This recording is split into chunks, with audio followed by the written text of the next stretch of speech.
Maaari mo bang sabihin sa akin ng kaunti ang iyong sarili? Tell me about yourself.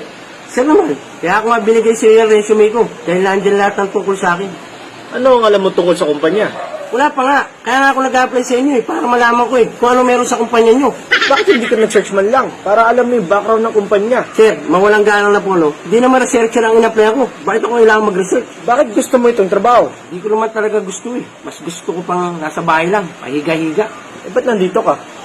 Bandang uli, nanawa din ako. Gusto ko naman magtrabaho. Meron ka bang part-time o karanasan sa trabaho? Ano ka ba? Kaya nga nag-apply para magkaroon ng part-time. Paano ako magkakaroon ng karanasan kung puro ka tanong? Bakit dapat ka namin kuhain? Kasi hiring kayo eh. Kung di kayo hiring, hindi nyo kukunin. Ano ang yung mga profesional na mga lakas? Bakit magbubuhat ba ako ng mabibigat dyan? Bakit kailangan ng lakas? Bakit interesado ka sa tungkulin na ito? Napakakulit mo naman eh. Hiring kayo, di ba? Kaya nga ako nagka-interest dahil hiring kayo.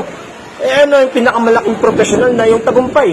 O yan ka na naman eh. Paano magtatagumpay? Puro ka tanong. Isabak mo ko dyan, baka palitan pa kita.